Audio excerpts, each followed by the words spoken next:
One. Hi, everybody. I'm Kate Good, and I just want to say a big thank you to everybody who has joined us tonight, whether you were a little curious, if you just felt like you needed to hear some good conversation, if you wondered what was going on and this just popped up on Facebook, welcome. Those of you that RSVP'd and said you were going to join us and you're here, thank you so much. I just wanted to let you know that this means a lot to me that you all are here. And it also means a lot to me that in my life, I've been surrounded by amazing friends.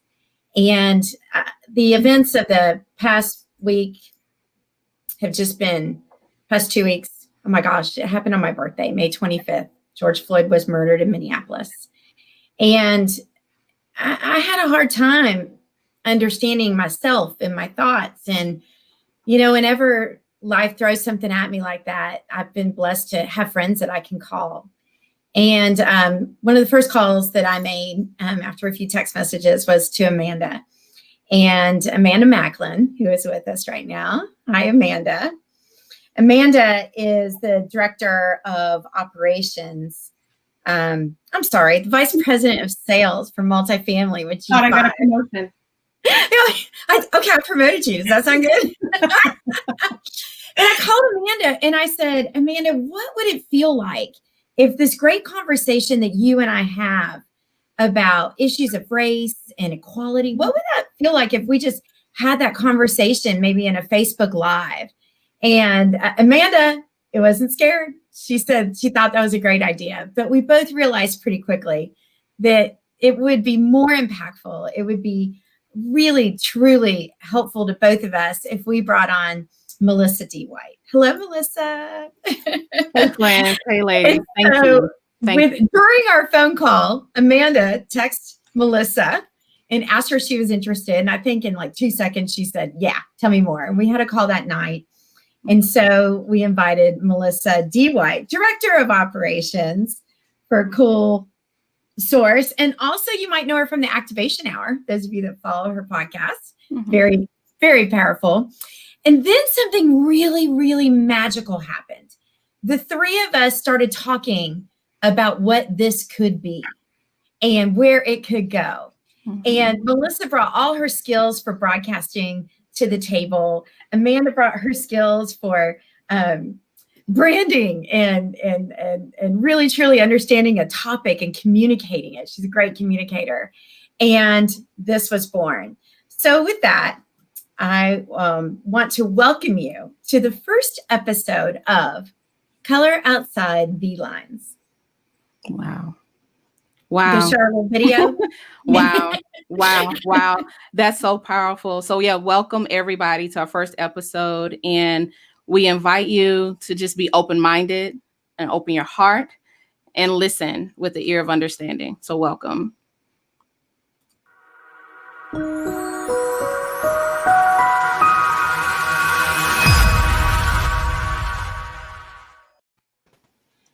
All right. Now we've added 3 more people to our panel.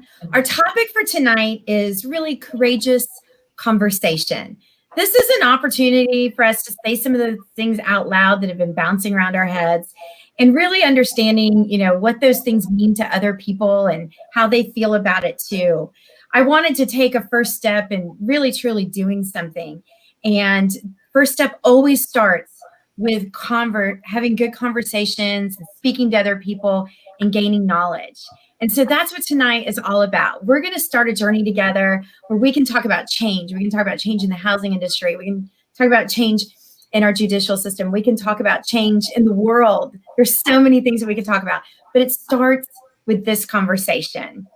And so some of the things that we want to think about in this conversation is to listen to learn, but we're not really here to listen just to rebuttal or justify. We want to also expect some discomfort. We may hear things that don't feel so good. So expect a little discomfort. That's okay. But most of all, nothing happens if we don't speak our truth. If we tell people what they want to hear, what you think they know or will agree with, then we didn't speak our truth. So sometimes we have to say things that we're not always going to agree with. And then also we have to expect that in life, we have to accept that there's going to be some non-closure. These are big issues, lots and lots of things to talk about. years of history involved here, and it's going to take time for us to really come to an area where we feel like we've accomplished something. So let's take that first journey together. Melissa, you want to introduce our panel? Absolutely. When Kate and Amanda reached out to me, I knew that this would be more than a one-time thing. And we set the intention to have radical candor. And I said, who are the chosen ones that I know will be respectfully disruptive, if that's a such thing? I feel like that's an oxymoron, but who would really come prepared to share willingly and openly. The truth is, we all have a story. When we tried to pick out a name here, and we said, okay, is it color outside of your lines, the line? And I said, let's put emphasis on the word the THE, because the truth is, we can all say, I don't see color, or I'm colorblind, but there's a line for all of us. The goal is for this conversation to push the line, and our guests are going to do just that by telling stories they've probably never shared and just took with them home every day after their experiences in the world and at work. They bring vast amount of perspectives geographically, from being from different parts of the country, socioeconomic perspectives from their backgrounds and upbringings, to even their corporate experiences. Yes, it's by design that our panelists are from the industry, but it's a bigger story. So first, I want to introduce our panelist, Brian David Walker. Brian is a radical truth teller. Brian is of our industry. He's an associate at Watchtower Security. But Brian is also, in his own right, using his voice as a columnist, a writer, in media and in the arts. And so through that outlet, I felt it was important for, one, his voice to be heard, because Black men is centered around, what happened to a Black man in society. And we would be remiss if we didn't include the voice of a Black man who can speak truth to power and to stand in that space. So Brian David, thank you for joining us tonight. Thank you for the opportunity. Thank you so very much. I'm glad to be in your presence, Melissa. Anything for you, darling. Anything for you. Look, this is greatness on this line. And I think the fact that, we're all busy people. You every one of you jumped at the opportunity, said, what do you need? I'm there. And I think I speak for Kate and Amanda when I say, thank you. We are so grateful. Our second panelist, Jacora Connor, who is not only a dear friend, but she's a powerhouse in our industry in her own right. She was literally born into the business of multifamily, coming from two parents of the industry. I don't think she really had a choice in the matter, quite frankly. And I don't know if many people know that about her. She was one of the first women in this industry to just reach out and say, I see you, I'm holding space for you, and I'm clapping for you. And I think that's very important. Jacora is the president of Occupancy Heroes out of Charlotte, North Carolina. She is not only very involved on the national level in several committees with diversity committee and many others, but even locally in her state through AANC, and even on a national legislative level of speaking and holding space in rooms at the White House to advocate for minority entrepreneurship. There's so many accolades among all of us, but Jacora, thank you for being with us tonight. Thank you for having me. So happy to be here. Absolutely. Last but certainly not least, Mr. Patrick Morin, who is he's truly so endeared to all of us. We love him dearly. His story is one of servant leadership. He is dynamic as not only in his profession as an investment banker. He's trained and worked with CEOs across the country. Dale Carnegie trainer. He held space for me. I picked people who I know were advocates. It's more than just saying you want to be an ally, and not just for this cause of race, but in life, who will advocate for people, who stand on the side of justice. And I truly believe that that's Patrick's compass. He stands for what's right, no matter what. and he coined himself the disruptor. That his words, not mine. So Patrick Morin, welcome to the conversation. Thank you, Melissa. I'm thrilled to be here. I'm thrilled to be amongst this panel, and genuinely, I'm moved by the invite, because I think there's a lot to be said. I think it starts with conversation. It starts with candor. And unless you can have those two things right up front, it's very hard to get past other things. So I'm very happy to join you. Thank you. Thank you.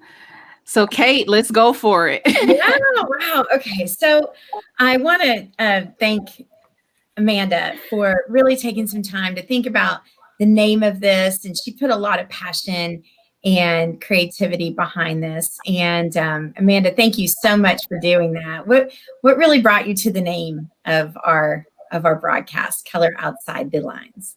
So it's kind of a funny story, but we brainstormed a ton of names together, me, you, and Melissa. And many a nights over the last week and a half, I have tried to figure out how to say what we're talking about, what we're doing. And I couldn't think of anything. I wake up in the middle of the night and I heard, for whatever reason, I think I may have been having a dream, but of me coloring, because that's what I've done for calmness therapy recently. And I'm like, color outside the lines. Like, we got to do something that is not uniform, that is so far out of the box. And that came up, and it was color outside your lines, color outside the lines. And so when we brainstormed it, we decided color outside the lines. Like Melissa said, we all kind of have these swim lanes that we stay in, whether that's who we hang out with, who we're comfortable with, and it's time to get uncomfortable. And so that's where we came up with color outside the lines. So I'm super excited about it. I think we need to get outside the lines because right now, we need there to be no lines.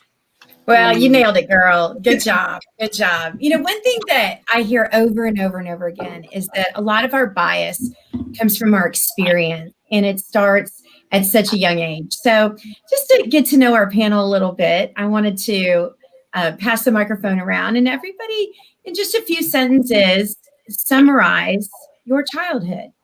How would you summarize your childhood in just a few sentences? Brian, you want to lead us off?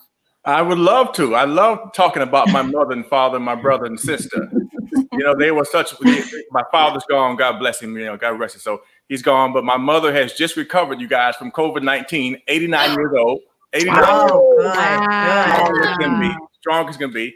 I got a wonderful older brother and a fantastic younger sister. And I come from Kansas City, Kansas, the middle of the country. Grew up in Wyandotte County, Kansas, and it was quite an upbringing.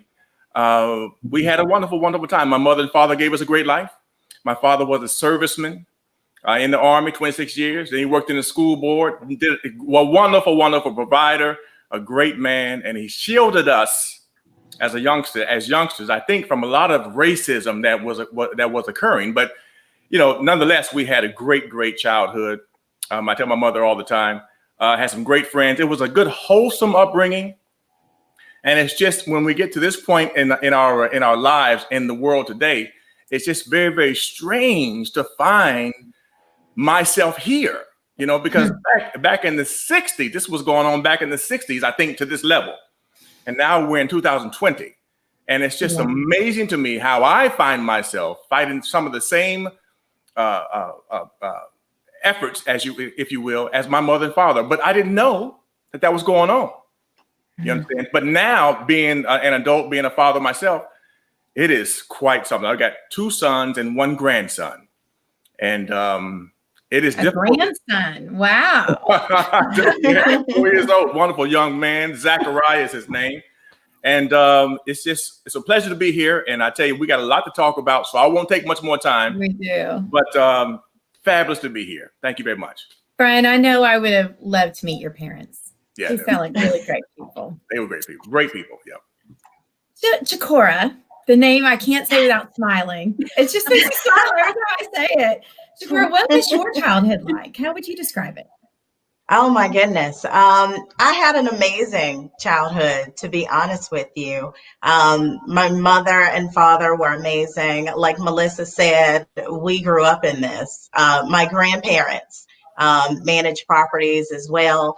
This was in the bloodline, and my parents made sure that we were involved. So when they purchased homes, renovated them, we were all involved.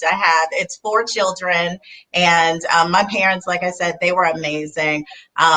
Unlike you, Brian, you didn't feel the racism, I guess, that your parents were dealing with. We were dead smack in the center of it. So it was a great, great childhood, but absolutely, we dealt with some things. Mm-hmm. Patrick, tell us about your childhood. How would you describe it? You know, and it's funny because I'm almost never asked that question, so it's like Brian. I know, right? I grew up in a very small town in the geographic center of New York State called Rome, New York, and I grew up about 1.5 miles from a 2-mile runway where B-52s and C-5s would take off 24 hours a day. Yeah, my father was in the Air Force, but he was often gone for various deployments. And then when he got out of the Air Force, it was often in sales.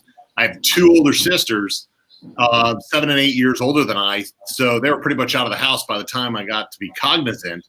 And so it was really just my mother and I growing up. And I think it probably shows with, you know, my support of women and women in the workplace and really become part of my personality. But I grew up in a racially diverse town because of the base, and so in our town, we didn't really think much of the differences between us. We were just kids, and black was living next to white, living next to Latino, living next to Filipino, and all the way around, you know, all around the blocks. But overall, I mean, I'm probably older than most when I say that I grew up in a time where I could walk through town and ride my bicycle to just about everywhere in my town, right? And you had to come home when the street lights are on. And I think that it's a little bit different than we experience now. And I think the way that those communities have changed recently brings a little bit more nervousness when people are out and about. At least I see the differences now. We live in Richmond, 3 sons, and I try to get them to experience as much adventure as I possibly can. Interesting. I learned something about you I didn't know. Melissa, tell us how you would characterize your childhood. My childhood was one where we really were, I guess you could say, by definition, poor, and I didn't know it. Like, I grew up in Birmingham, Alabama, and I was raised by 3 generations of women. I was raised in a household with my great-grandmother, my grandmother, and my mother. I also grew up in a household where, you know, advocacy and just pride for my heritage and my people was just a staple. I think I grew up in Birmingham, which was the center of civil rights movement in a lot of ways. So, you know, I would hear the stories of my grandmother, you know, petitioning for fair busing and transportation for students during desegregation. I would hear the stories about my great-grandmother guarding voting booths at our church, you know, with the Civic League. And so it was, I think just inherently, I knew it was of importance.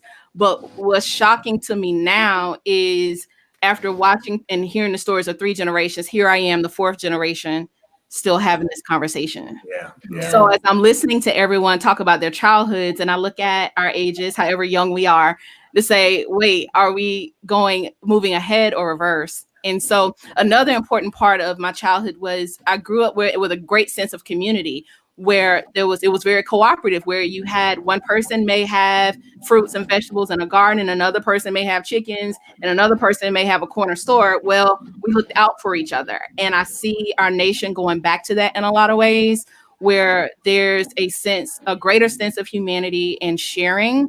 So I'm hopeful that there's more in common than there is a divide, because I've seen it before and I'm seeing it again. So that was my childhood. Boy, that's a statement. Amanda, Tell us about your childhood. Yeah, so I grew up a little south of Indianapolis in a town called Bloomington. It's where Indiana University is. And it wasn't that diverse where I was. So the university was quite diverse, but where we lived south of town, it wasn't that diverse. My sister and I were given up by our mom at a really early age. So I don't ever remember living with my mother. We were raised by our grandparents. My grandfather was a World War II veteran. So all about the military and all about patriotism. But honestly, I didn't ever hear much in our home about race, period. It was almost like if you didn't talk about it, it wasn't a thing. And so I grew up going to schools that weren't very diverse. Neither of my elementary schools were that diverse, and I'll talk about those later. But I just kind of grew up feeling like everyone was everyone until I got older. So later in life, as my grandfather got older, he would say more things that were inappropriate, that were racial. And just so you guys know, I'm married to an African-American.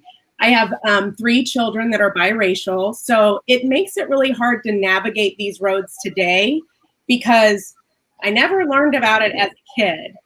And I don't have a lens to help my children navigate the world. So I have to depend on my husband to help. And we have a 12-year-old son right now that is navigating quite a few issues about race. So all of my family has passed away. So at this point I have 2 sisters and that's about it, and an aunt. So I don't have a lot of connections back to my hometown either. I think some classmates are watching though. So it's an interesting scope. I did move after college. I moved to Atlanta and I was there, and that opened up my eyes to a lot of things. Mm-hmm. Interesting. You know, I was born in Texas. My parents are from upstate New York. And after a few years in Texas, we moved to a small town in Ohio. And I have one sister, Kara Jo, and we had a pretty kind of, you know, fun, easy life. We sat down to dinner with our parents every night about 6 o'clock. And, you know, we lived in the same house for a very long time. But I learned when I moved away from that town that there was something kind of unique and interesting about that town. It is the birthplace of General Sherman. And General Sherman, William T. Sherman, led the march on Atlanta and secured Atlanta, marched on to Savannah and secured Savannah. And this was really the turning point of the Civil War. Now, the reason why I bring that up is because I grew up hearing about the end of slavery and hearing about how historic the leaders in our town were and what they went on to do and the pillars of freedom. But I didn't really know what that meant. I didn't really understand the situation and how it really unfolded until I moved to Atlanta. And there were actually people in Atlanta when I would say where I was from, they knew right where that town was. So it was it was interesting to have that connection between my school years and learning about civil history and then going and being in Atlanta and seeing it from a totally different perspective. So I learned so much about you guys. My next question might be a little more emotional, but it really is impactful to know if you could describe the first time that you experienced racism. Either you witnessed it or it was done to you, or you were the recipient of it. I guess is a better way to say it. So who wants to start and maybe explain their first encounter with racism? I'll probably go, but ladies first. Well, you know what? I had the first time that I really noticed it When I was able to acknowledge it, I was a very young child. It was before I even went to elementary school. Like I said, I had a great relationship with my parents. They moved us into a neighborhood that was predominantly white. We were one of the first Black families to move into this neighborhood, and they didn't want us there. Our neighbors did not want us there, so much so one of our neighbors right to the left of us, they moved. They said, we can't live next to Black people. And the neighbor who moved in right after, they were very racist. They had a son that was a few years older than me, and we went to elementary school together. And I tell you what, this guy, his name was Patrick. He was, I mean, it wasn't you though, but he literally would strip down naked after school. When I say naked, I mean no underwear, no nothing. And he would go outside, he'd make noise, he'd go to the mailbox, he'd go and bring the trash in, and on his naked body, he'd have racial slurs written on his body. That was really, really tough. It was hard. And it's something, you know what, it's like we feel it, it never goes away. But that question, that's painful. That's something that was very painful for me. We lived there for years up into my adult life. And, we saw the neighborhood change. There were more, Black families to move in, more white families to move out. I mean, you have to understand, we lived on a private golf course neighborhood. We had a private pool. We never, not one single time, went to that pool. Wow. And that speaks volumes, but we paid for it, Wow. So, Wow. Yeah. Did you feel like you weren't welcome at the pool? Oh no, we were not welcome. That was your reason for not going? You just didn't want to be there? They made it plain that we were not welcome at that pool. So, I mean, literally, there were signs posted.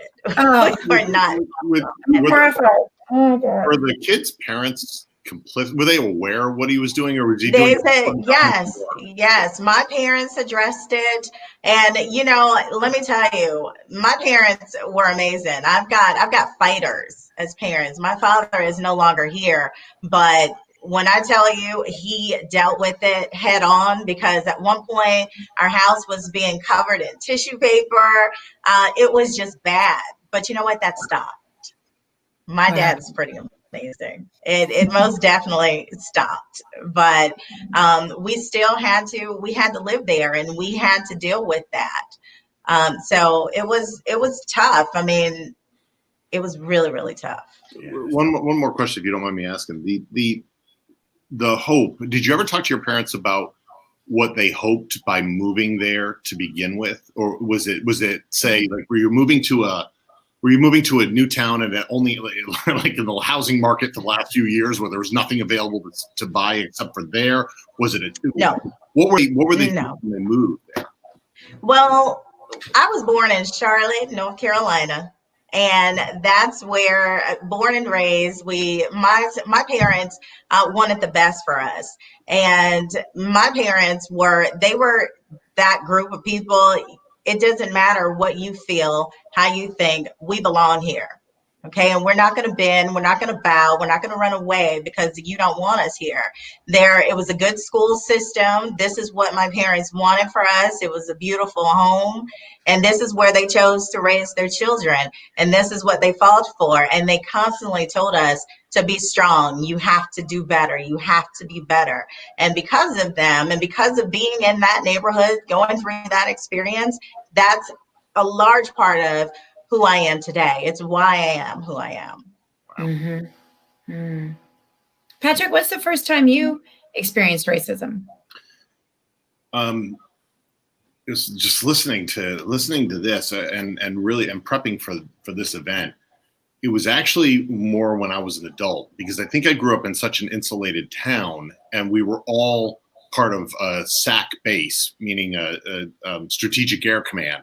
So we were all dependent upon each other. So I never really saw it within my own hometown. But when I grew up and I moved away, it was an odd thing. I was standing in line at a bank, right, or somewhere where we were all waiting for a teller or a cashier or something to that effect. And I remember I was standing there, and a black woman, had arrived before me, right? And she was standing right next to me. But when the teller looked up, she looked directly at me and called me forward. And I turned, I was like, she was here before I was, right? And I remember the woman looking at me somewhat astonished. It was kind of like one of those moments of just like, and I'm like, you were here before I was, go, right? Wow. And because that's what a line is, right? You go in your turn. Mm-hmm. And then it was funny because that was the first time that it was kind of a crack, and I was young. I mean, I was like 21, 22 years old, something like that. And I remember that was the first time that I became painfully aware. Mm-hmm. I used to love to believe that it was my personality. I used to love to believe that it was my height, right? But I became painfully aware that if I'm standing in a line with someone else, right, of any ethnicity, all right, more often than not, they'll look up at me first. Wow. And I still feel that to this day. Wow. Yeah. Wow. It's quite something. Melissa, what about you? Your first experience?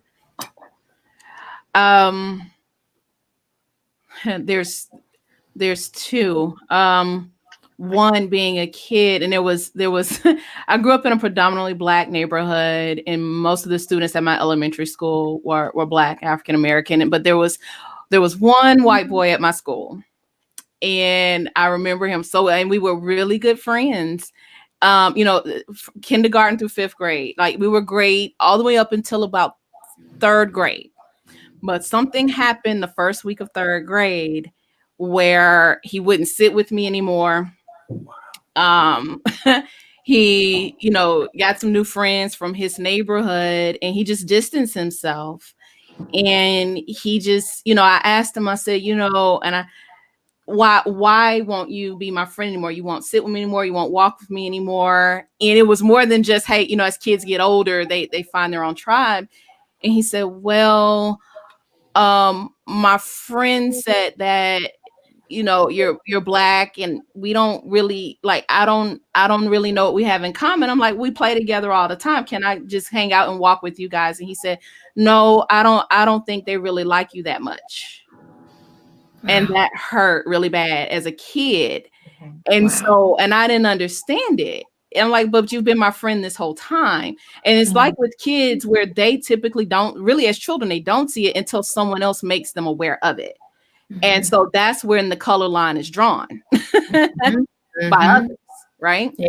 So fast forward, I mean, that one was more of an implied. He didn't call me a derogatory name or anything like that.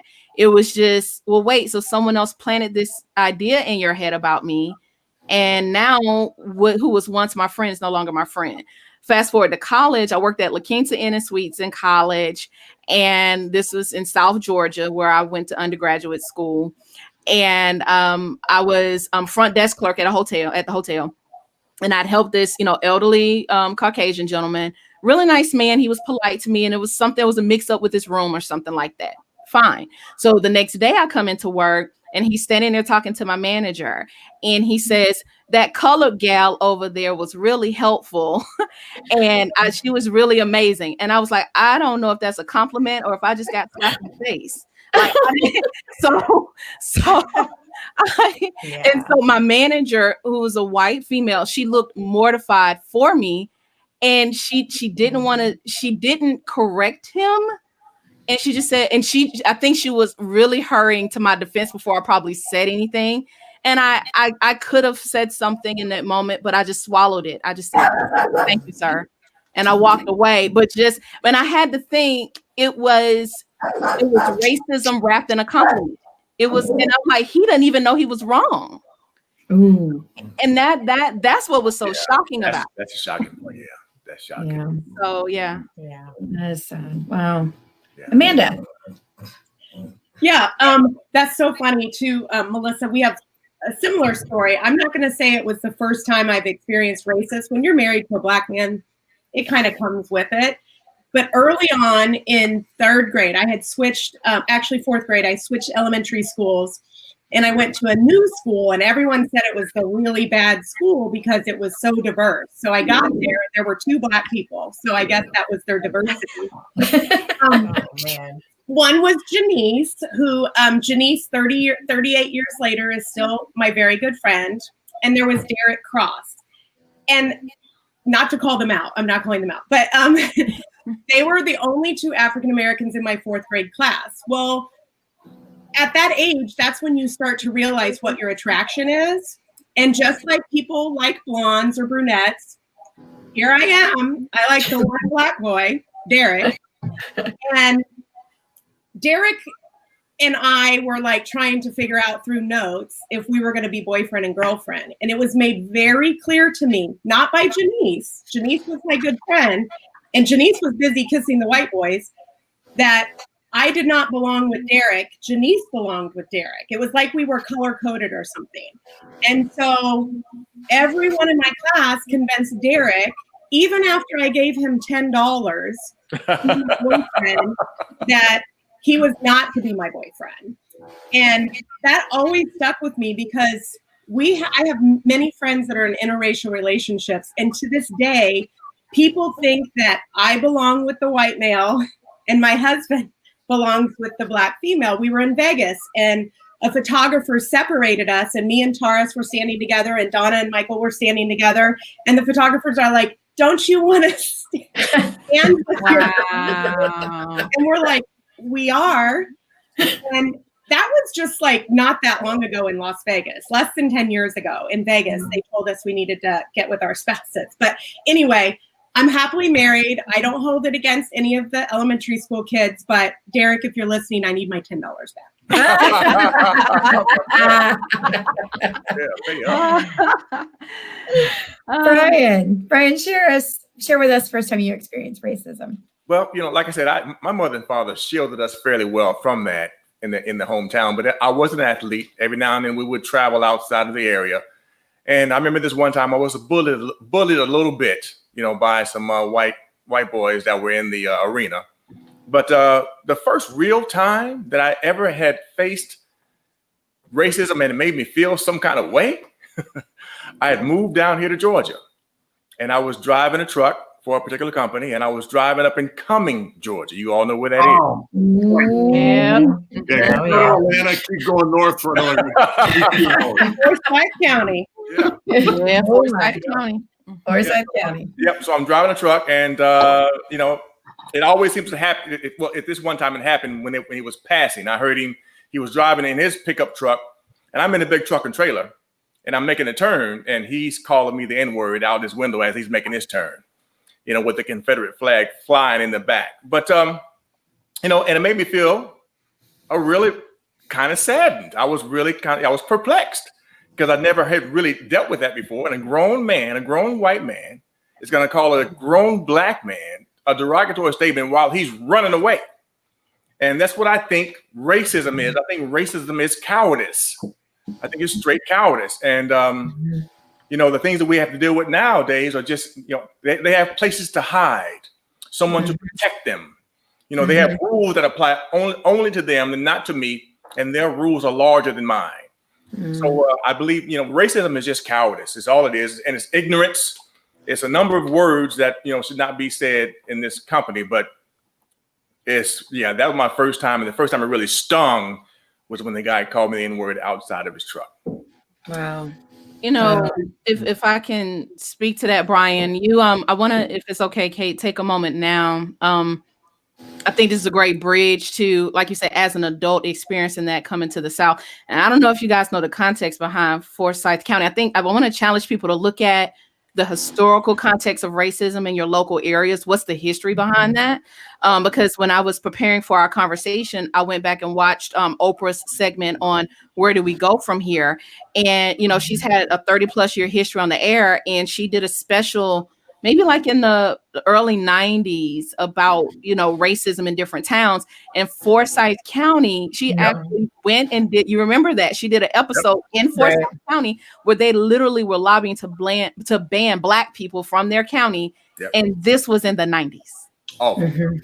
terrible. So it's Mhm. really important to understand the historical racial implications, which are all woven into the laws of that county, that are woven into some of the systemic racism. So very quickly, I want to share a video that I think very shockingly displays, Brian, your voice on this. So let me just share that with you guys.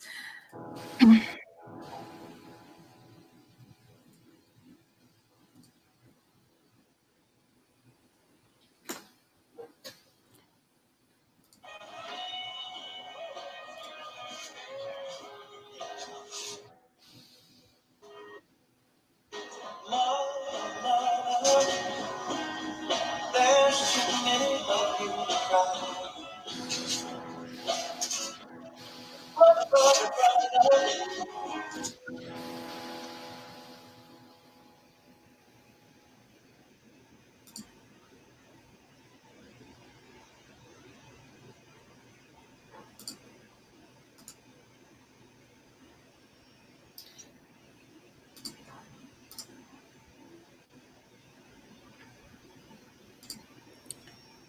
Okay, we'll stop there. We had a technical issue, but I think you get the gist of. It's so good.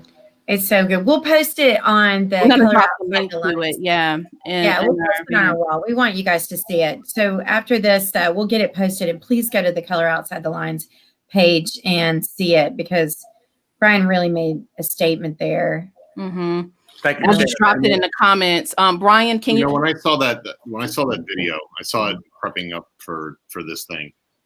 And you're listening to the music going on behind it. I think at first you're kind of curious about what each one is going to say, but I think the one that really was jarring to me is that when it was the one that we just saw now, where he goes, "I can't kneel," right? And what really struck me about that's when I really locked into that video. So I'd encourage everybody to go take a look at it, because everything beyond that point is a simple human right, or it's an American right of free speech, and then the one that really punched me, and Brian, I wanted to ask you about this, was I can't jog here, or you said I can't jog here, I won't jog here. And there was an NPR story about a week and a half ago about a Black kid who loved running, and he was running everywhere, but his mother has now banned him from going out and running. Yeah. And it was so jarring to me when I heard that. And then I saw your cards in that video, and I thought to myself, the one thing that ran through my mind the entire time was it felt like a straitjacket. That's what it felt like. It felt like I can't kneel, I can't breathe, I can't do this, I can't work there, I can't jog, I can't drive nice cars, I can't do all of these things, and it just felt like you were boxed in. Yeah, and absolutely. It never occurred to me that way, but it became emotional halfway through it. Well, good, and thank you again, Melissa, for sharing that. The reasons behind it was just awareness. I always, when I go through something creative like that, I try to make sure that I reach out to my creators and ancestors and get some instruction. And they gave it to me real quickly. And I used that. I used the mask just to quiet my voice, because I wanted you to hear your voices as you read it. So when you read it for yourselves, and as you internalize that, it really, really, I think, speaks volumes. And I won't talk too much about it, because I wish you guys that are watching tonight do go and watch the video in its completion, and leave a message, and tell us all what you think. And thank you very much for sharing that, Melissa. Thank you very much. Absolutely. I dropped it in the show comments. I see some of you see it here and you've liked it. And Patrick, you said something, the part about kneeling, right? Yeah. When watching again, the Oprah interview, one of the columnists from the New York Times said what was shocking in the case with George Floyd was how casual it was. meaning Mhm. he was kneeling with his hands in his pocket, Right. and even the shades he was wearing on his head didn't even move. It was just Exactly. very casual. Mhm. So what's so jarring about it is that when kneeling in protest was unacceptable, the same gesture was then used to take someone's life. And I mean, like, to look at And that, substantiate it. it's Mhm. and try to substantiate it. It's Mhm. and so, you know, Kate, when you wanted to open this up, I thought it was so important for us as friends in the industry and as colleagues, because typically these are not conversations we have in our workspaces, because we want to keep it professional. But this is us pushing the color line that we need to talk about that video, because if you don't, it's the That's elephant right. in the room. Mhm. So what did you think? Like, what was the immediate feeling for you, Kate, in seeing that, and that finally pushed you for this? The George Floyd video. Yeah. I watched it right before I went to bed one night, and the first day it came out, I watched it that night, right before I went to bed, and I woke up thinking about it, and I was really mad that the paramedics didn't do it. I was angry. Like, why didn't the paramedics try to revive him? Why didn't the other police officers? At that time, we only thought there was only one other officer. I just kept saying, why? Why doesn't somebody help? What? Jump in there. Somebody save this man. You know, it just upset me so much with all the questions like, what is it about our humanity that somebody didn't jump in and stop? Thank God somebody videotaped it, you know, because otherwise he might have gotten away with murder. And I don't think he's going to now because of that videotape. But then I had a lot of disappointment when I turned on the news. And I live in Houston, and that's where George Floyd is from. Mhm. And the news was talking about his rap sheet. Right. And Exactly. Yep. you know, because he's Criminalizing local him. guy, so they immediately go like, "Oh, let's run his rap sheet." And to me, and some of it's not so great, but to me, none of it mattered because Right. he was murdered. He was murdered That's by right. somebody that we as taxpayers pay to protect. And I couldn't put it all together in my mind. I couldn't settle on what this is or what I'm seeing. Mhm. And I think I truly am still processing it, and why I wanted to, you know, have these conversations with you guys. Mhm. So one of the things that I've noticed is a lot of people don't know what to say, or they say something that they don't mean, and they don't know how what they said might resonate. And so I thought maybe we could do maybe a little speed round. And I wanted to get your reaction is when you hear these things, what you think. And I'm going to start with one that I think is sometimes there's well-meaning behind it and sometimes not. And I think it's just it really gets a lot of people's emotion when people say all lives matter. Yeah. All lives matter. So Mhm. tell me what you hear when you hear anyone say all lives matter. Dismiss. Yeah. Why haven't all lives mattered up until now? I mean, why is it just now that you want to say all lives matter? We're not saying that all lives don't matter. We're just saying that, you know what? Black lives Mhm. matter too. But if what you're saying that all lives matter is in fact the truth, why hasn't that always been the mantra, Yeah. including the Black lives? Mhm. So what you're saying to me is that you always have known that all lives matter. You just have excluded the Black lives from all lives, which is the most ridiculous thing you can say. That's one of the most ridiculous things you can say. You can say a number of ridiculous things, but I digress. Y'all go ahead and answer. Well, you heard my one word was dismiss. see. It's, you know, Mhm. I used the analogy. I was talking to a colleague today, and just, you know, we had some very open dialogue about this. And I said, you know, to say all lives matter is like if I told you, Kate, that you just stepped on my toe and it really, really hurt. And please don't do that again because that hurt. and you turn around and said, well, yeah, but you know, I did that to someone else too, and they didn't complain about it. Or like, it's like, I'm telling you right now that you're hurting me. And instead of addressing my pain, you're dismissing it to cover someone else. It's dismissive.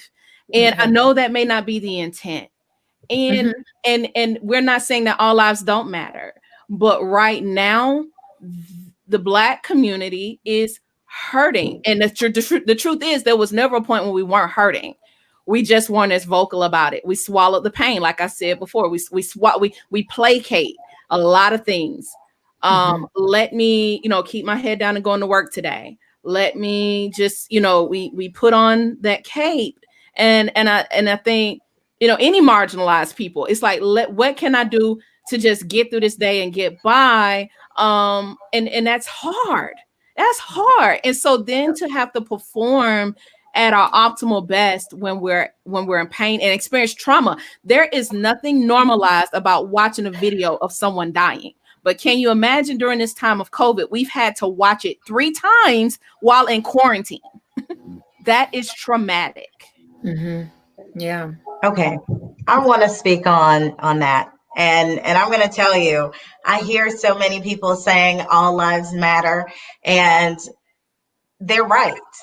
All lives do matter, but when people say that to me, I just see ignorance, because I feel, and let me make it plain. There's a difference between stupidity and ignorance. Ignorance is not knowing. Right now, Black lives are the ones that are endangered. And if you go back, speaking about ignorance, if you go back to the Constitution, Black people were not even identified as human beings. Not even as human beings. They're not even as human beings. So until you can recognize that Black lives matter, Black lives are endangered, Black lives were not even acknowledged as human, then we're still going to say that. And back in the 60s, you remember they were putting up their fists and they were saying, say it loud, I'm Black and I'm proud. Well, you know what? Now, why did we have to scream that? Why did we have to do that? Now we're trying to say, listen, Black lives matter. You're obviously, you're not hearing us. All lives matter. That's true indeed. That's common sense. We all know this. But again, it's ignorant to me, because clearly they don't get it. They don't know the history of this country, and they're not taking time out. Okay. It's just, unless it's intentional, it's either intentional or unintentional denial. Right. Amanda, you had a really good response when we were talking about this earlier about all lives matter. Yeah, I think of it's kind of funny. There's so many memes out there that are kind of the analogies, but it's like, if it, you know, the NFL celebrates breast cancer month, right? Nobody runs out and been like, but what about colon cancer? Like, we're focusing on right now, right?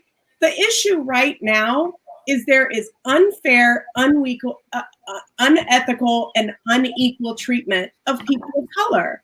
So why does it offend? I personally feel like when somebody says all lives matter, they're offended by the Black Lives Matter movement. Absolutely. Because they know they're racist. Yeah. I feel it's funny. I want to piggyback on what you said, because I've listened to everything here. Most people don't probably know that I had a personal tragedy about a year ago, and something pretty horrific. And people would call me and they would say, "Oh, I feel for you because this thing happened to a friend of mine." Oh, yes. Right? So when you ask for one word to describe all lives matter, for me, the word is stealing. You're stealing my emotion. You're stealing my right to feel this way. You're confiscating that idea that I have come to emotionally reconcile with, and you're taking away my ability to feel deeply about that thing and appropriating it for yourself. Right. Let me feel the way that I want to feel at this moment. Yeah. And It's Don't it might not hijack be it. an answer, but honestly, it's No, it's the best I can do. That's good. Don't hijack it. Wow. I've noticed when people say all lives matter, it's like their excuse to tune out the conversation Mm-hmm. Exactly. Mhm. instead of embracing it. And Mhm. and I think that's important. Okay, you guys ready for another one? Yep. I don't see color. Uh, I don't see color. I don't see color. How does that feel? I think that it is an absolute untruth. I think that everyone should speak in actual facts unless the doctor has said, you know what, you are colorblind, then that's not true. If you can go out and you can see the color of the grass, the trees, the sky, and you're saying that you cannot see me, that's saying that you don't see me. You don't value me. You don't care about me. Mhm. mhm. You know what's Okay. interesting about that too, Chigara, is that if you go the other way with, let's just say, Black Pride, right, and you have someone who is very comfortable in their skin and they're very comfortable with their culture and they're very comfortable with everything, and the person says to you, "Oh, I'm colorblind." Well, that's all the stuff that I value about myself and about my company. And Mhm. even if you didn't just put me down yet again, you just did it again. It Mhm. doesn't matter, right? And it's I can't say that I have never said it, right? Because I'm sure at some point in my life it was a PC thing to say, right? At some point. Mhm. But it's the whole Maya Angelou thing, which is know better, do better, right? Mhm. And but I also think it's just a cop out. It's a cop out way of expressing what you don't want people to recognize in yourself. That's Mhm. right. Correct. Well, usually I'm colorblind is followed by a statement like, I have a Black friend. Oh my God. Exactly. Exactly. If you have to take inventory of your friendships, you have a bigger problem. Like, Exactly. Yeah. You're Yeah. colorblind, but you know you have a Black friend. Come Right. on. You know you're Black if you're colorblind. Yeah. Oh my God. Exactly. What else it says, though, guys? What else it says right away is that I'm not going to talk about you. Let's talk about me. Oh yeah. that's good, Mhm. Brian. I don't see nothing. I don't see no color, and I got a Black friend, and it's not about you today. It's one of the That's worst. right. One of the worst things you can say to anybody that's marginalized, like Melissa said, when you're marginalized, you don't talk about that person selfishly. Right. You have to understand what we're dealing with, and let's talk about the feelings that I've got. If you're going to be a friend of mine, let's talk about, Brian, what do you really feel? Right.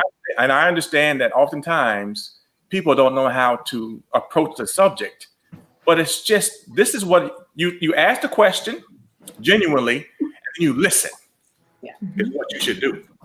And don't be offended by what I'm saying to you, because it's not necessarily directed towards you unless you feel that way. Mhm. And we're going to find out rather quickly if you feel that way or not. Right. Mhm. Yeah, so don't make it about yourself.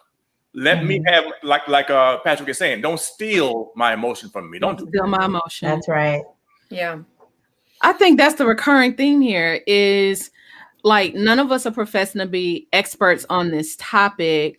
We're just trying to create a safe space to say, I have an emotion. Mhm. My emotion matters, but yours also matters to me too. Yes. Exactly. Mhm. But we're always the Exactly. we're always the ones making concessions.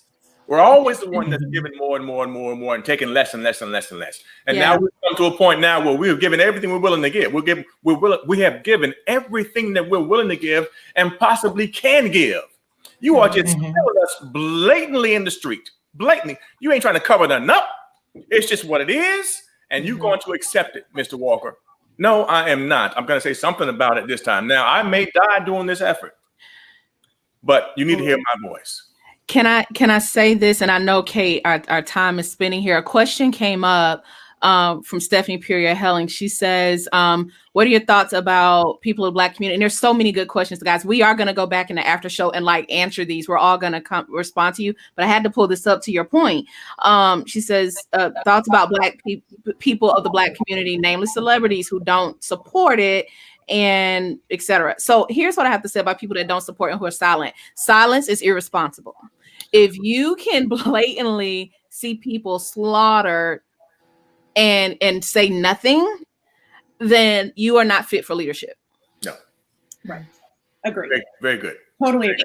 Because and here's the thing, Brian, you even mentioned, okay, even giving of our lives. The thing is, people don't want to get uncomfortable. Where it's like I'm not okay with it to the point where my comfort is compromised. Nothing about us having this dialogue was comfortable. Nothing about watching that video was comfortable. It sure as heck was comfortable for George Floyd's family, Breonna Taylor's family, Ahmaud Arbery's family, and the countless other names and the ones we may never know. This is not comfortable. Get over that part. Mm-hmm. But what are you willing to sacrifice? One of the things that came up as Kate, as we were going through the questions, and we made a list of questions that Amanda put out there, is there may be people who are watching this that have an opinion and may not type it or even say anything at work for fear of retaliation. Sometimes the silence is coming from a place of, I don't think I'm safe saying what I need to say. Some of us have even said that there have even been times where, hey, you know what? I need this bread and butter. I need this job. And I would rather, again, placate. I'm going to do what I have to do, but I'm not doing myself. And that's a problem. That's a leadership issue. Thank you, Patrick. That is, and anybody who's ever worked for me, and there's been a lot of them, one of my pet phrases that I say to everyone is, and I learned to start giving my opinion last, so other people would share their opinion first, right? Because as soon as the boss says the opinion, it's like, oh yeah, I believe that too. Oh really? It's your silence offends me. That's right. When you don't offer an opinion, and now I'm taking it out of this issue and putting it into a company issue. And we're facing some kind of customer challenge or some kind of challenge, and you're sitting there going, what do you think we ought to do? And the silence is deafening. Yes. I think then when all of a sudden you switch it over into race relations and you switch it over into having these types of conversations, and you people are not stepping up and at least vocalizing either their opinions or solutions, or even pointing at the problem and saying, I think there's a problem. Mm-hmm. Their silence offends me, and it should be offensive. Silence should be offensive. Yeah, in this case, it certainly is. Mm-hmm. Yeah. Because people are unwilling to pay the cost, because there's a cost that comes along with admitting, yeah, this is messed up. This exactly. This should never have been. But now I'm being looked at by someone else that may be my superior, and they say, well, you feel like that? You don't belong in this workplace. If you are sympathizing the Black Lives Matter movement, you don't belong in this effort. So there's a cost to pay. People are not willing to pay the cost. But just think about the cost that we've paid. Just think about that cost. Right. Yeah. And that we still pay every single day. I'll take the last thing and I'll be quiet. No, don't ever be quiet. Don't ever. We keep it at an hour. We black men that look like me, have to prove ourselves every single day. Ain't no days off. I don't care if I'm going to the grocery store, I'm going to the gym, I'm going to work, wherever I'm going, I'm proving myself every single day, and that gets very fatiguing. And here we are, tired of everything that's going on, and we've had it, and now people want to be like, whatever. But I believe this is a great beginning to change. I wanted to say I was scared. I was nervous about this, right? So I started my job fairly recently, and my company is in Bend, Oregon, which I clearly think is the whitest place on earth, right? I went to my boss and I said, I wanted to make sure there wasn't going to be any backlash from it. And what he said to me was so freeing, because I was nervous. Again, I don't work in the most diverse area of the country. And he said, I want you to do this because you can speak about this and you can help us learn. And I'm kidding. It hasn't even been a week. Yesterday, they had somebody from an organization in Bend, Oregon, come in and speak to the employees about Embrace Bend. They have been full on. And I was so scared. But I thought, what do I have to lose? I didn't have a job before. So if that's what happens, that's what happens. And I was met with pure approval, acceptance, and help us learn. And I can't say my other jobs previously would have done that. And I'm very thankful for wanting to learn. All right. So I want to speak on that, and I'm going to keep it brief. So I think that it boils down to economic impact. And I can say that because I'm on the other side. I'm a business owner. And for so long, I've been quiet. I haven't said anything. And, you know, it's because maybe I'll be okay. But I've got thousands of employees around the nation who depend on me to say the right thing and do the right thing so that they're able to go to work tomorrow. So when I see people saying stuff, the companies come out, I feel like, well, first of all, it wasn't based on emotion. If you look at what they're saying, it was well thought out. And they had to think about their bottom line. They had to think about that economic impact. How was it going to impact them? And so some of the companies, some of the organizations are silent. Again, I was one of those organizations that didn't say much. I would communicate with my team, but I wouldn't put anything out there on social media because I didn't want it to affect my company and my ability to make it so that people can go to work. But the question now is, when I see what the companies are saying, my question is, well, what are you doing? What changes are you making? What have you done? What's going on? You know, and so it makes me watch those companies even more to see what changes are happening, you know, or is this something that you're just saying? And we can take it all the way back to NASCAR. And you know what? This is not even to point the finger at NASCAR, but NASCAR came out and said no more Confederate flags. That's a big right? deal. They had to think about that.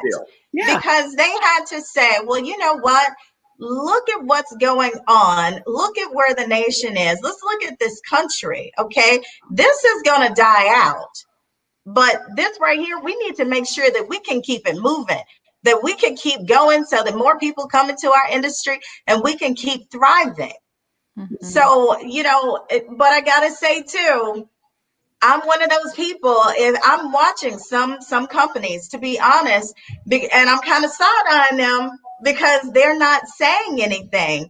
And like I said before, I was one of those ones that didn't say anything. But when I finally watched that video, because it took me a long time to watch George Floyd, it took a long time for me to watch that video. And when I watched it and I saw that man cry out for his mother, Mhm. it affected me to my core. It was something that I just, you know what? I'm a mother.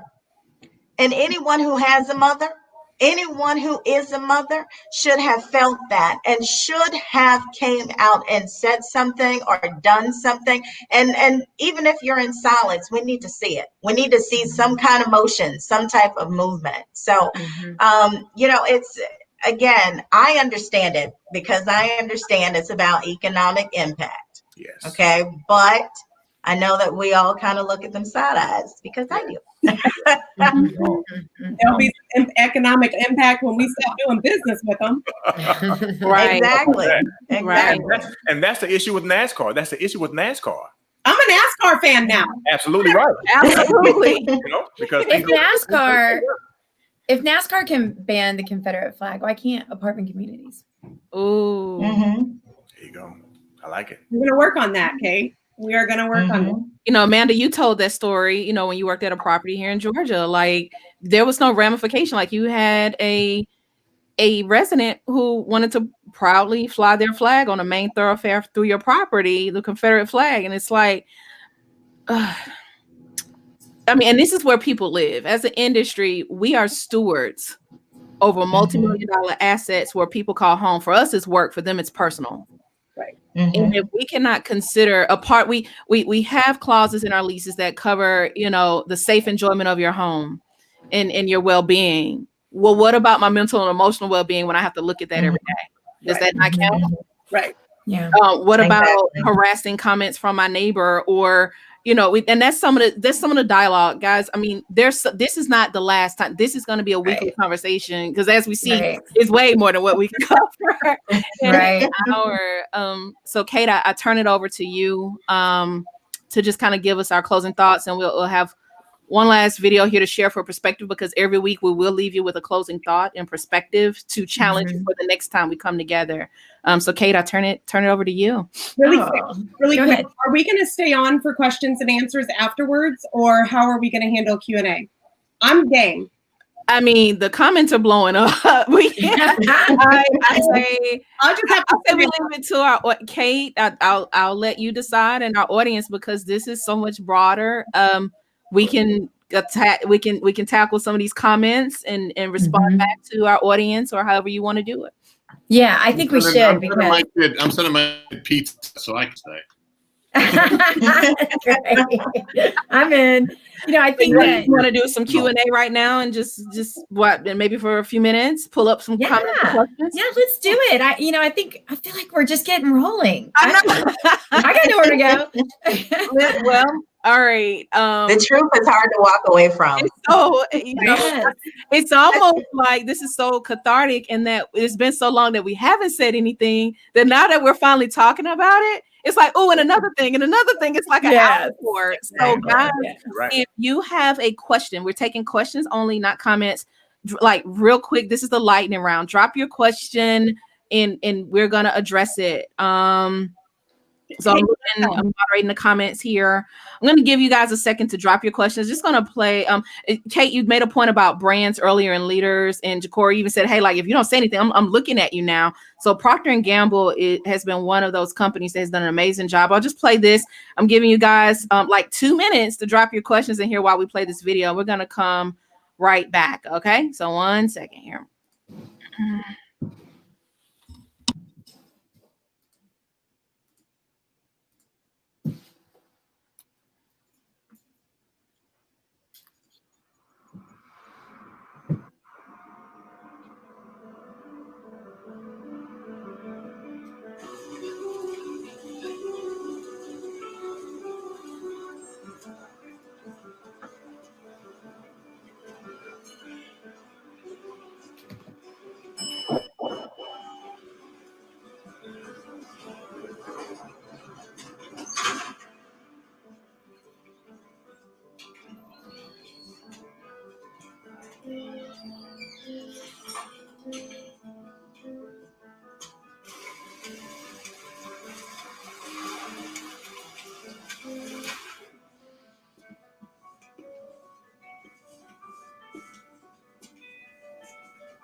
All rise.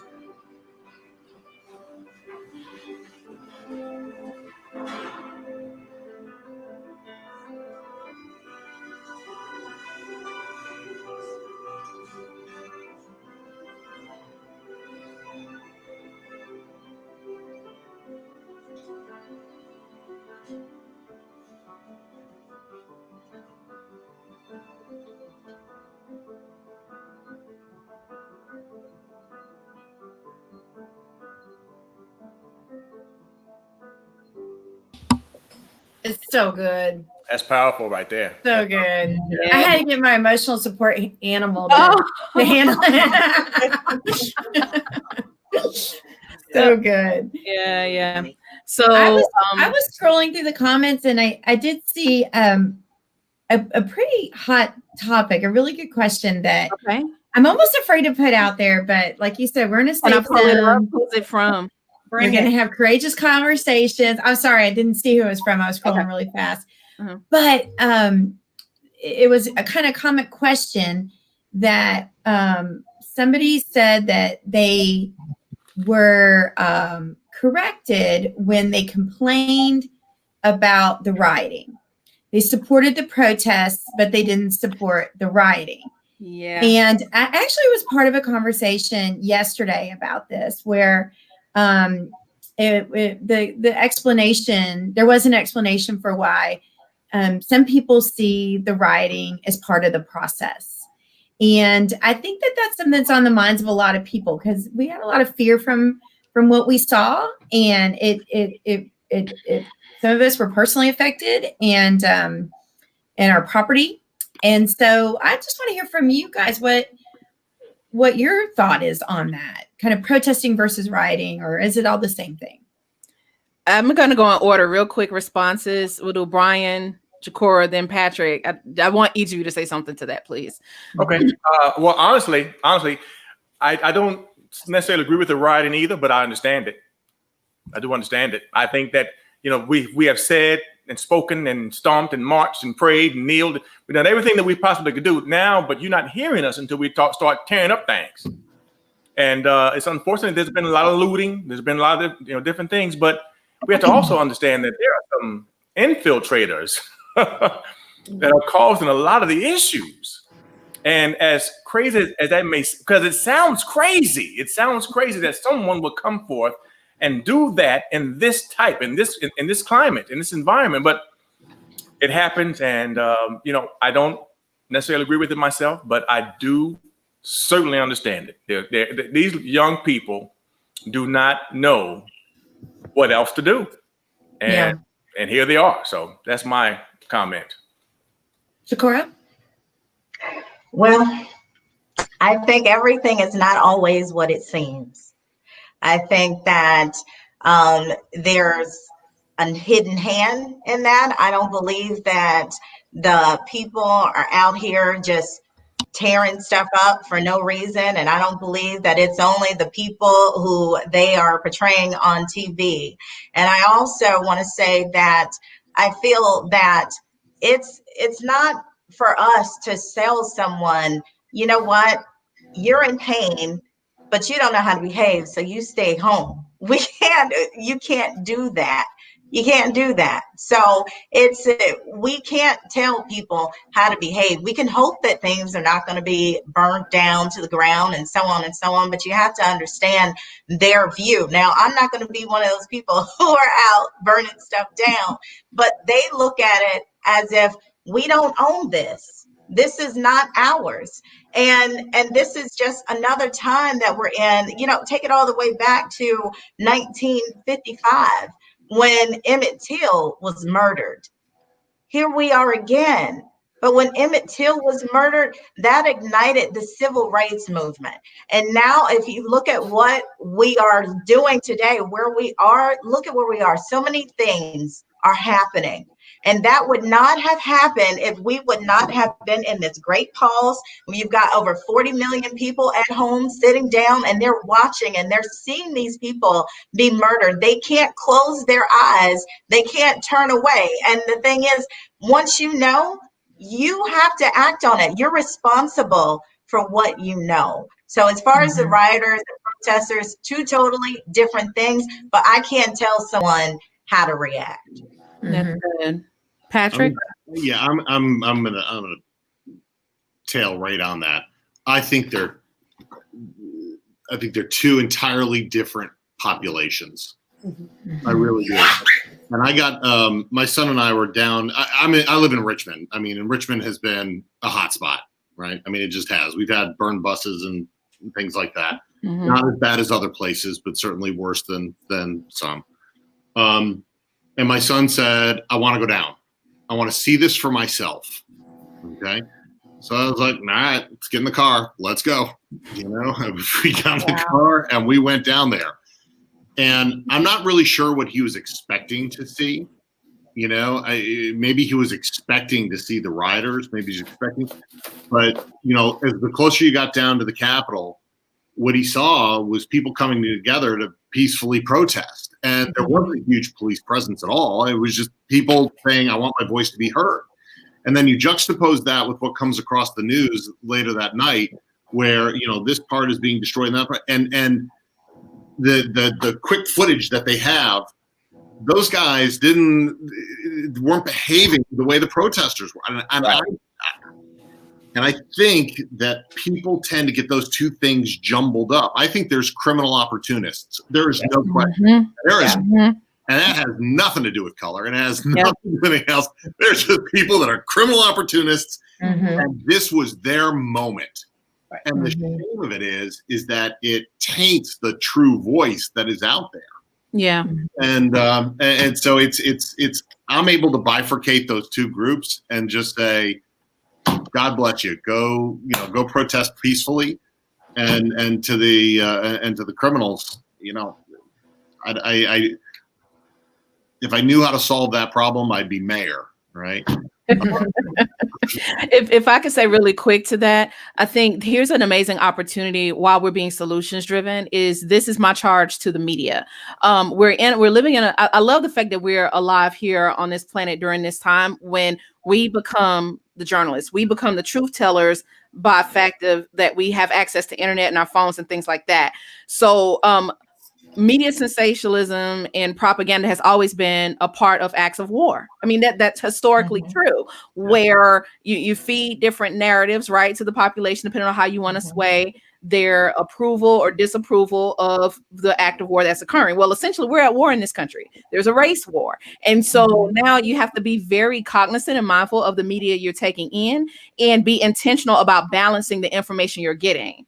Because there's always an antithesis. For one thing, there's always an opposite. So I think the best thing I can say is to arm yourself with information and then choose accordingly. Okay. What's the historical references of the media outlets that you choose? I do believe we're, Generation Z, I applaud them for being the truth tellers. Like a lot of the exposing of the BRICS and the white supremacists, that are protesting and things like that have come from cell phones in hand. I so applaud the voices of those people because had they not done it, we would have just gone for it. Like, Patrick, I'm listening to your story and your son saying, hey, I want to go down there. You saw one thing on the news, but you saw one thing in person. So ask yourself, is this smoke and mirrors? And have I seen it for myself? Exactly. Yeah. It's I don't know if you guys have ever seen one of those really high powered cameras that takes a picture of a crowd and then can drill down to one individual. And a lot of times there's such a bigger picture to everything else that's going on, but we tend to just focus in on that one pixel that kind of jumps out to us or best supports our way of thinking or best supports the narrative that's running within our heads. And I just at this juncture, I just think that there is a dearth of people who take in the broader picture, and it's just let me find what I agree with, let me find what makes sense to me, and then I'm gonna drill down in on that. And it was absolutely apparent as I was driving through Richmond that there was two entirely different stories going on. There was a peaceful, quiet story, and then there was a story that sells media time, sells that. Right. Kate, if it's okay, Lisa, everyone's saying, look at Lisa's question. It must be pretty good. How can companies demonstrate they are willing to do more beyond the black square? What does that look like? I mean, there have been questions specifically. It seems like the popular demand here is to talk about company specific things. And then a question came up about affordable housing. I'll let you be the judge on time here on addressing those. What do you think? Let's do it. Okay. Can I ask Brian to answer that question? Because his comment about credibility and empathy, I think, is directly ties to what companies can do. Yeah. Rather than, patting us on the back and say, I understand. We got, we're going to move you up here. We're going to do these things. Listen, I need you to understand what I'm talking about. You need to sit down and listen to me. Don't say anything. Just listen to me. And what you're going to add needs to be credible. It needs to be credible. You need to say, okay, Brian, this is what we're going to do, doggone. I hear you. I understand you. This is what you said to me. This is what I said to you. I understand it. I got it. And then you want to be empathetic. You want to be like, you don't be sympathetic. I don't need your sympathy. But you need to be in there with me trying to get this stuff done now. You need to implement some processes. You need to talk about some SOPs. You need to talk about some things that will make a difference in the company that you're running. And people know that on this side of the aisle, we do this. I don't know what y'all doing over there, but we run a pretty good thing over here too. So you should check out what we're saying and how we're handling our business, because we're embracing this community, we're embracing this culture, and we are so much better for it. It amazes me, and I'm going to digress here, but it amazes me how people can come forth and fill arenas. They can fill concerts, studios. They can fill a basketball gym. They can fill a number of things coming to watch a Black individual, a male or female, play a basketball game, tennis, whatever it is, act, dance. They can do all those things. They'll stand in line for that, buy a ticket months early to go see these activities. But you won't give me an equal place at the table when we're not in that arena? And I must laud you. I must give you the information that you need. I must give you the respect that you believe you deserve. I've got to do those things. But you can't do that for me because I'm a human being, because I'm Black, because my doggone skin is darker than you. It may have a different texture than yours. Foolishness. And if you all don't change, listen, we excel even though we've had to run through a whole lot of different hurdles, obstacles, situations. We are still excelling today, even still. So do you think you can hold us back? You can't hold us back, but you can sure make it tough for us. You can certainly move the finish line.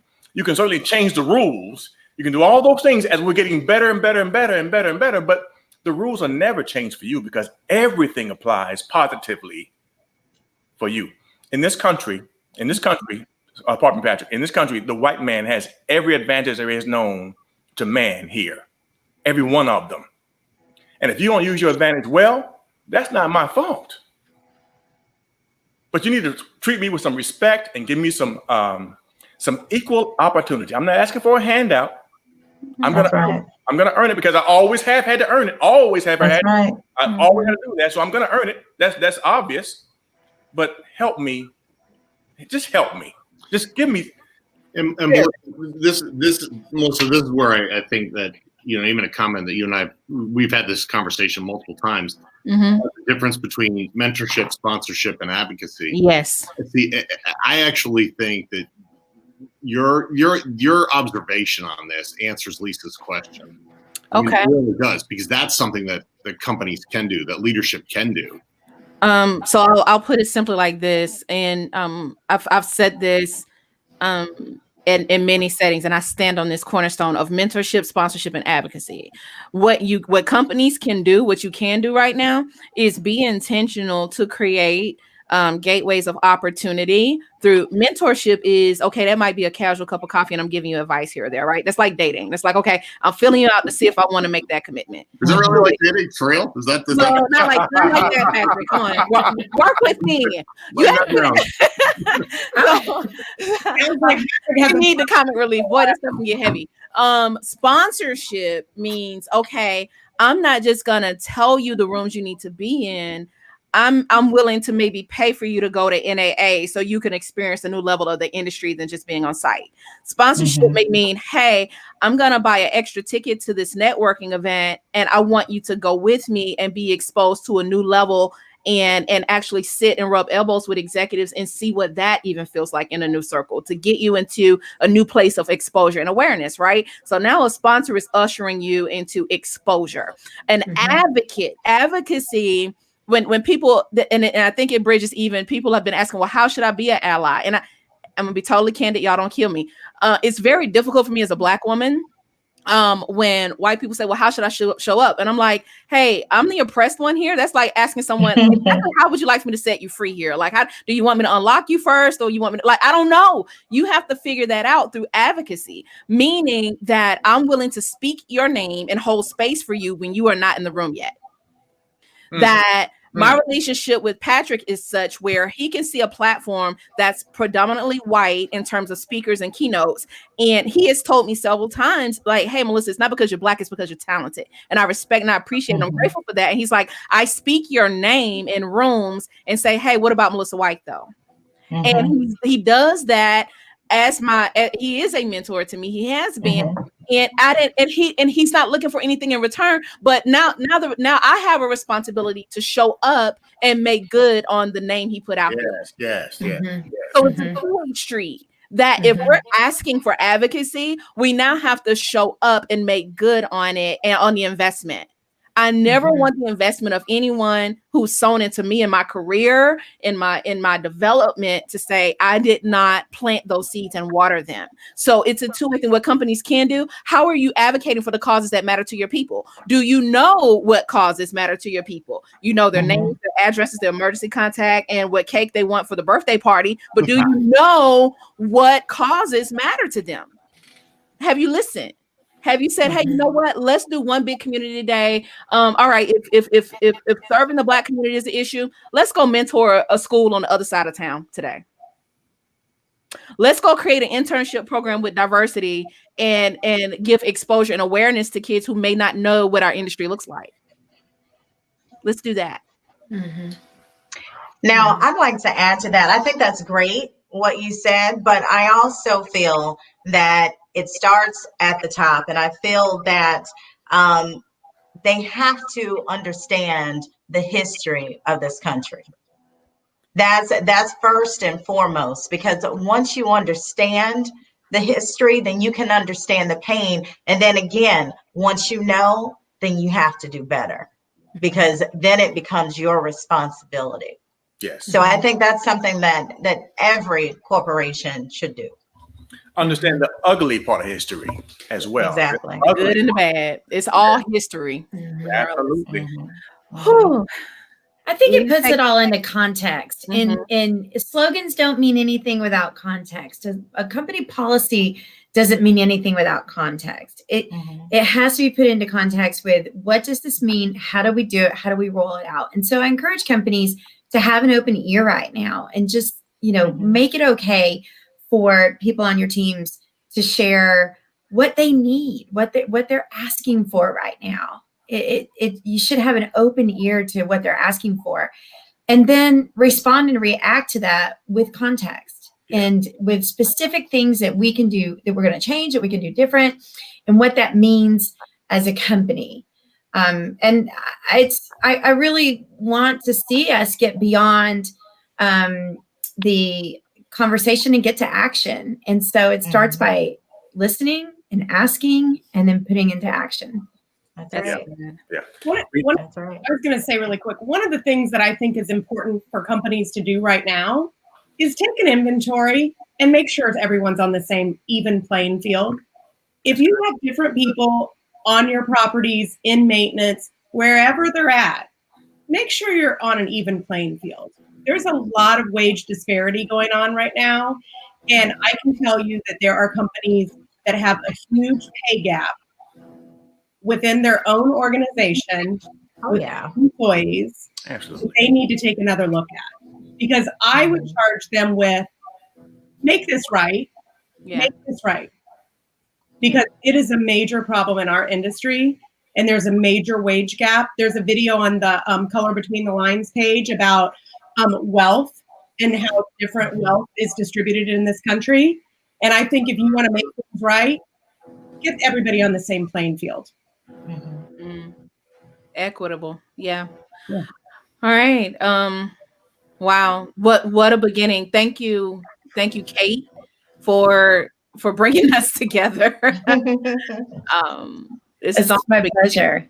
Yeah. The one thing that we had on our list to talk about was, I don't want to go back to normal.